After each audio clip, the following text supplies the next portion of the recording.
Hello student, आज class में हम बताएंगे मानव नेत्र क्या है और मानव नेत्र की संरचना कैसे होती है। ठीक ना। तो इससे पहले हमारे चैनल को सब्सक्राइब कर लीजिए और वीडियो को लाइक कर दीजिए, बेल वाली घंटी दबा दीजिए और वीडियो को अधिक से अधिक शेयर कीजिए। ठीक ना। तो चलिए हम बात करते हैं मानव नेत्र। मानव नेत्र की परिभाषा क्या होगी। नेत्र मनुष्य को प्रकृति द्वारा दिया गया एक बहुमूल्य उपहार है, जिसके द्वारा हम वस्तुओं को देख पाते हैं और सभी रंगों को देखने और समझने का ज्ञान होता है। यह एक ऐसी ज्ञान इंद्रिया है जिसके द्वारा हम वस्तुओं के रंगों को देख पाते हैं। यह नेत्र गोलक में स्थित होता है। नेत्र गोलक का व्यास 2.3 सेंटीमीटर होता है। ये जो आप देख रहे हैं ना, ये नेत्र गोलक का क्या है, पूरा व्यास है। ये नेत्र गोलक है, इसका व्यास 2.3 सेंटीमीटर होता है। ठीक ना। अब हम बात करेंगे नेत्र के सभी अंगों के बारे में, या नेत्र के सभी भागों के बारे में। ठीक ना। तो सबसे पहले हम बात करते हैं कार्निया। ठीक ना। ये जो आप देख रहे हैं यही क्या है, आपकी कार्निया है। सबसे पहले आँख में जो प्रकाश प्रवेश करता है इसी कार्निया से होकर के प्रवेश करता है। ठीक ना। यह एक पारदर्शी झिल्ली होती है या पारदर्शी पृष्ठ होती है। सबसे पहले अगर आँख में प्रकाश प्रवेश करेगा तो इसी झिल्ली से, इसी कार्निया से होकर के आँख में प्रकाश प्रवेश करता है। ठीक ना। अब चलिए हम बात करते हैं, कार्निया के पीछे एक अपारदर्शी अंगूठी के आकार की झिल्ली होती है जिसे हम आइरिस कहते हैं। आइरिस के बीच में एक छोटा सा छिद्र होता है जिसे पुतली कहते हैं। आइरिस आँखों को रंग देने का काम करती है। आइरिस के द्वारा ही आँखों का रंग अलग अलग होता है। जैसे में किसी की आँखें काली होती है और किसी की आँखें भूरी हो जाती हैं।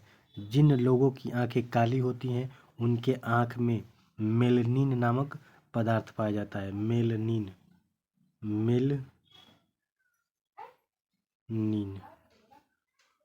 जिनकी आँखों में यह अधिक रहेगा उनकी आँखें काली होगी, और जिनकी आँखों में इसकी मात्रा कम हो जाती है उनकी आँखें भूरी हो जाती है। ठीक है।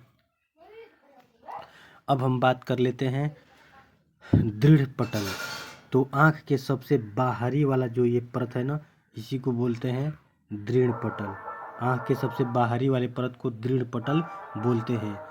यह आँख को बाहर से होने वाले चोटों से क्या करता है, रक्षा करता है। ठीक है। यह आँख को बाहर से होने वाले चोटों से क्या करता है, बचाता है। इसके नीचे होती है आपकी एक रक्तक पटल, क्रोइड रक्तक पटल, जिसके कारण आंखें क्या होती है, लाल हो जाती है। अगर आंख में थोड़ा सा भी कहीं से चोट लग गया तो आंखें तुरंत लाल हो जाती है। यह रक्तक पटल के कारण होती है। रक्तक पटल के ठीक नीचे एक परत होती है जिसे रेटिना बोलते हैं या दृष्टि पटल बोलते हैं। इसी दृष्टि पटल या रेटिना पर प्रकाश किसी वस्तु का प्रतिबिंब बनता है। अब इस रेटिना पर दो बिंदु होते हैं, एक पित्त बिंदु और दूसरा अंध बिंदु। पित्त बिंदु वह बिंदु होता है जहां पर बनने वाला प्रतिबिंब स्पष्ट रूप से दिखाई देता है। पित्त बिंदु वह बिंदु होता है जहां पर बनने वाला प्रतिबिंब स्पष्ट रूप से दिखाई देता है, और अंध बिंदु रेटिना पर स्थित वह बिंदु होता है जिस पर अगर प्रतिबिंब बनेगा तो स्पष्ट रूप से दिखाई नहीं देता है। इसके नीचे रेटिना पर कोई प्रतिबिंब बन रहा है तो उसकी सूचना दिमाग को इन दृश्य तंत्रिकाओं के द्वारा चली जाती है। ठीक है। तो आइए हम एक एक का डिफिनीशन देखेंगे। ठीक ना। मानव नेत्र के विभिन्न भाग एवं उनके कार्य। यह नेत्र का सबसे बाहरी भाग होता है जिससे होकर के प्रकाश आँख में प्रवेश करता है। यह एक पारदर्शी पृष्ठ होता है। यह एक पारदर्शी पृष्ठ होता है। नेत्र लेंस, यहाँ पे लेंस होना चाहिए था। नेत्र लेंस यह एक उत्तल लेंस होता है जो किसी स्रोत से आने वाली प्रकाश की किरणों को रेटिना पर अभिसरित करता है, जिसे नेत्र लेंस कहते हैं।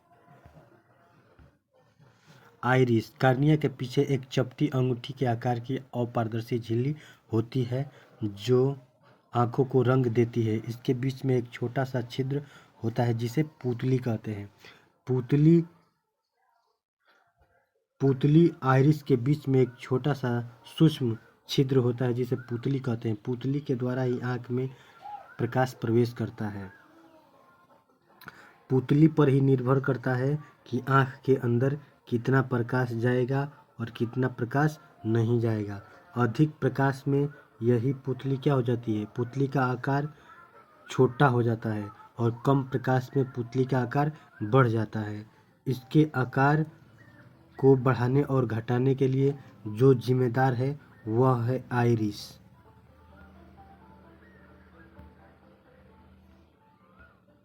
अब चलिए दृढ़ पटल। यह आँख का सबसे बाहरी कठोर मजबूत परत होती है जो आँख को बाहर से होने वाले चोटों और आघातों से सुरक्षा करती है। रक्तक पटल। यह दृढ़ पटल हो जाती है या इसी के कारण आंखें लाल होती है।